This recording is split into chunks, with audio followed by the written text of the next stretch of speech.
Bonjour, bienvenue dans cette nouvelle vidéo. Alors c'est une vidéo très simple où je n'ai rien préparé, je n'ai pas de pied de caméra, je fais ça avec mon ordinateur portable, avec un petit micro. Voilà, je vais essayer de faire un petit défi, c'est de faire une vidéo tous les jours. Je fais un séminaire pour l'instant de développement personnel, un stage développement personnel et spirituel où il y a beaucoup de méditation. Voilà, il y a de l'enseignement, de la méditation. Et s'il y a des choses qui m'inspirent, je pense que ça peut être sympa de faire une vidéo tous les jours. Une vidéo très courte avec juste mon portable ici.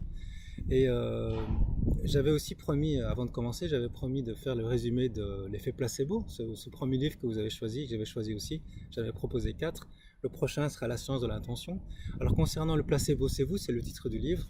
En fait, j'avais déjà fait des vidéos, et puis quand j'ai revu les vidéos, ça n'allait pas très bien au niveau de l'image, du son, donc je dois tout recommencer. Donc je le ferai quand je rentrerai de vacances. Alors ici, je suis en vacances dans la nature, dans un bel endroit, assez retiré. Et je voudrais partager avec vous cette réflexion qui peut vous inspirer, qui peut vous aider, peut-être. Si c'est le cas, j'en serais très content. C'est de réfléchir sur le choix de notre vie. Est-ce qu'on a choisi notre vie ou est-ce qu'on l'a subi? Est-ce qu'on choisit notre vie ou est-ce qu'on l'a subi? Parce qu'au fond, si on réfléchit, on ne choisit pas grand-chose dans notre vie. Déjà, on ne choisit pas de naître, hein, je crois que vous serez d'accord avec moi. On ne choisit pas de naître dans tel endroit parce qu'on arrive au monde un peu comme on arrive dans une scène, dans une pièce de théâtre. Il y a des acteurs qui sont déjà là, il y a des décors. Voilà, on est dans un pays en guerre, dans un pays qui n'est pas en guerre. On est dans une famille avec des conflits, avec un oncle qui est désagréable ou des parents comme ça. Il y en a qui vont naître dans des familles où il y a des gens, des parents très aimants et d'autres des parents violents ou vraiment malsains. Donc en fait, on ne choisit pas tout ça, malheureusement, on ne choisit pas. Et puis, on ne choisit pas notre culture, dans quel continent on est né, avec quelles croyances religieuses, quelle culture, quelle histoire, quel passé. Hein, les gens qui ont vécu la guerre transmettent du stress à leurs enfants parce qu'il y a une tension, une attention permanente au danger. Et tout ça est transmis à l'enfant qui arrive au monde dans ce milieu-là. Et donc, on n'a pas choisi cette culture, cette histoire, on n'a pas choisi ces croyances religieuses non plus. Hein, vous êtes peut-être chrétien, vous êtes peut-être musulman, mais au fond, vous n'avez décidé de rien du tout, ce n'est pas un choix. Il n'y a aucune fierté à être chrétien ou musulman tant qu'on ne l'a pas choisi vraiment. Ce qui serait intéressant d'ailleurs, c'est de choisir sa religion en toute conscience, en tant qu'adulte. Mais quand on est enfant, on se fait baptiser, on n'a pas choisi de se faire baptiser. Quand je vois chez les catholiques, ils sont baptisés quand ils sont enfants, mais ils n'ont rien choisi. Un bébé ne choisit pas sa religion.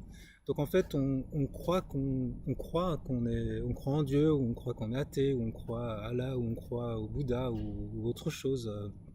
Mais en fait, tout ça n'est pas un choix. C'est quelque chose qui est on appelle ça un programme, une programmation, un conditionnement. Et tout ça, c'est pas vraiment nous, en fait. Et on croit que c'est nous. C'est ça la grande illusion, c'est de croire que tout ça, c'est nous. Et on va se battre pour notre identité, notre nationalité. Je suis français, je suis ceci, je suis musulman, je suis catholique, protestant, etc. Mais en fait, c'est pas nous, parce qu'il n'y a aucun choix. On n'a pas choisi. On aurait pu naître en Inde, on aurait pu naître en Syrie, on aurait pu naître je ne sais pas où, et on aurait été dans une autre religion, ou on aurait pu naître en Islande, je ne sais rien. Et on aurait aussi défendu ça. En fait, ça n'a pas de sens parce que tout ça n'est pas un choix. Et ce qui est intéressant, c'est justement dans la vie, c'est de pouvoir choisir. Et c'est très difficile parce que presque tout ce qu'on fait est une réaction à notre conditionnement, à notre programmation, à notre façon de manger déjà aussi. Hein, si on prend des choses plus simples, notre façon de manger, avec les couverts, une façon de manger, avec des règles, voilà, c'est un choix. Excusez-moi, c'est un conditionnement, c'est pas un choix justement. Alors il y a la façon de manger, la façon de s'habiller également. Et puis les gens qu'on va fréquenter.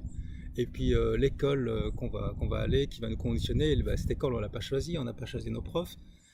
Alors on dit toujours on ne choisit pas sa famille, on choisit ses amis, hein, c'est vrai, plus ou moins, parce que les amis sont ceux qu'on va trouver dans notre environnement, donc on a un choix encore limité dans ce qui existe. Mais c'est vrai que la famille on ne la choisit pas du tout. Ses amis on peut déjà avoir une certaine sélection. Et c'est ça qui est intéressant, c'est de pouvoir choisir ce qui nous convient en fait. Et pour ça, il faut apprendre à se connaître. Alors, est-ce que la religion que vous avez vous convient? Est-ce que la culture que vous avez vous convient? Est-ce que la façon de manger? Est-ce que votre sexualité? Parce que la sexualité aussi, il y a des canons, il y a des normes. C'est pas forcément ce qui nous convient. Parce que la norme en sexualité n'existe pas. Hein. Si vous faites des, des, des études sur la sexualité, vous verrez qu'en fait, il n'y a aucune norme. Chacun est différent. Alors, on nous fait croire qu'il y a une norme sexuelle avec une position normale, une façon, une fréquence. La fidélité, par exemple. Il y a tout un tas de normes, mais en réalité, faut savoir voir dans d'autres cultures, c'est pas du tout comme ça que ça se passe. Et si on voit les recherches, je parle de la sexualité pour l'instant, mais ça peut être d'autres sujets, ben on voit qu'en fait, tout ça est une illusion. Il n'y a pas de normes. Chacun vit différemment, chacun a des besoins différents, chacun a des rythmes différents. Et c'est la même chose pour tout. Alors on ne choisit pas grand-chose finalement. Et ce qui est intéressant, c'est de pouvoir choisir. Par exemple, moi, je me souviens quand j'ai voyagé, quand j'étais en Angleterre, par exemple, j'étais vivre un petit peu en Angleterre, une année, plus ou moins, un peu moins d'une année, et j'ai trouvé la culture anglo-saxonne extraordinaire. Alors, c'est pas ma culture de base, mais j'aurais voulu choisir cette culture. Et c'est vrai que c'est quelque chose que j'ai pas encore fait dans ma vie, mais je ferais peut-être, c'est d'aller vivre dans un pays anglo-saxon, avec une culture anglo-saxonne. Que j'adore la langue anglaise, le raffinement et la façon de parler. Enfin, il y a des tas de choses que j'aime bien dans la culture, même si on peut critiquer, mais j'aime bien une certaine forme d'élégance, par exemple, une certaine forme de retenue. Bon, après, ça c'est ma couleur, mais on peut aimer aussi les Italiens. Moi, j'adore l'Italie aussi, par exemple, c'est très différent. Voilà, il y a des cultures comme ça qui ne sont pas les nôtres, mais qu'on peut décider de choisir, de faire sien, d'apprendre une nouvelle langue. Pourquoi aussi subir l'endroit où on est né. On peut par exemple, ce que j'ai fait, c'est pour ça que j'en parle en fait, c'est pour ça que je fais cette petite vidéo très courte, c'est choisir son lieu de vie et son travail aussi bien sûr. Alors moi j'ai choisi mon travail depuis longtemps puisque vous savez que je suis thérapeute, je suis hypnothérapeute et puis je donne des formations. Mais ce que j'ai fait récemment, ce que j'aime bien, ce que j'ai fait, c'est que j'ai choisi mon lieu de vie. Alors ça, c'est vraiment pas évident du tout parce que c'est très difficile de changer de pays. Donc là, j'ai changé de pays. Je vis dans un autre pays maintenant depuis une semaine, plus ou moins une semaine, et c'est super en fait. Alors il y a beaucoup de difficultés à changer. Parce que vous savez, il y a tout le côté administratif, les papiers. Alors en plus, il y a des enfants, la compagne a des enfants, donc on a des enfants. Il y a les écoles, il y a les autorisations, il y a les compagnes ou les compagnons parce qu'on a, qui peuvent être, voilà, il y a des divorcés, donc voilà, des tas de choses à gérer. Et on pourrait se dire, oh là là, c'est compliqué tout ça, et comme changer de culture, ou comme changer de langue, hein, pourquoi toujours parler la même langue, ou changer de lieu de vie comme je le fais ici. On pourrait se dire, c'est très compliqué, je ne vais pas le faire, parce que c'est des ennuis, c'est beaucoup d'efforts. Mais en réalité, on en a envie. Si vous sentez en vous, parfois vous avez envie de vivre ailleurs, vous avez envie de fréquenter quelqu'un d'autre, un autre type d'environnement, un autre type de décor, vivre autrement dans votre lieu de vie, peut-être parler une autre langue. Et pourquoi pas? Et pourquoi ne pas le faire? Alors moi je me suis amusé à le faire, et alors c'est vrai que c'est pas facile du tout, c'est dur, mais c'est génial. Là, je vis dans un autre pays et tout à fait un autre environnement. Alors, je vois des montagnes autour de moi. J'ai jamais vécu dans un environnement montagneux. Alors, j'adore ça. J'allais parfois en vacances voir des montagnes. Et je me sentais que c'était l'endroit où je me sentais bien quand il y a des montagnes. Et donc maintenant, je vis dans un endroit où il y a des montagnes. Et c'est magnifique. On se sent tout petit. On se sent vraiment comme les gens qui aiment la mer. On se sent tout petit en fait. Et donc ça, c'est vraiment génial. Et puis, c'est une autre culture, c'est un autre pays, c'est d'autres façons de parler, c'est d'autres références. Donc c'est très amusant en fait. Et quand on change comme ça, on redécouvre en fait. C'est comme si on renaissait un petit peu. C'est ça qui est intéressant dans le fait de changer, c'est le contraste. Tout est neuf en fait. On a l'impression que voilà, tout est neuf et donc il y a un enthousiasme permanent parce que c'est une découverte permanente. Parce que j'avais fait une vidéo là-dessus, je ne sais pas si vous l'avez vu, c'est l'habitude. En fait, l'habitude nous détruit. En fait, l'habitude peut détruire un couple. L'habitude peut faire qu'en fait c'est un train-train et on est toujours dans le passé parce qu'on dit oh, c'est comme avant, je connais. Et en fait, on n'est plus enthousiaste comme les enfants qui sont tout le temps dans le présent parce que dans le présent, il n'y a plus de passé. Dans le présent, on découvre à chaque instant.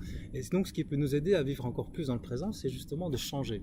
De changer, de choisir sa vie, de choisir sa culture, de choisir son lieu de vie, de choisir sa façon de vivre, sa sexualité, sa façon de manger. Enfin, on peut aller comme ça dans plein de domaines. Et donc, je vous invite à y réfléchir. Vous n'êtes pas obligé parce qu'on peut être très bien là où on est, évidemment. Hein, c'est super. Je connais des gens qui ont créé un environnement chez eux où ils sont magnifiquement bien. Et il n'y a pas de raison de changer.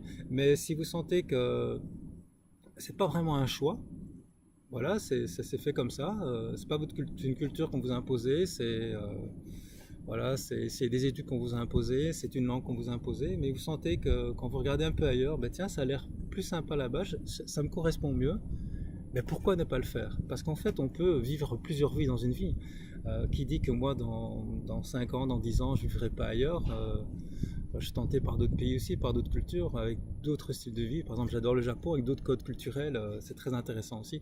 Ouais, voilà, qui dit que voilà, tout est possible dans une vie, on peut vivre plusieurs vies.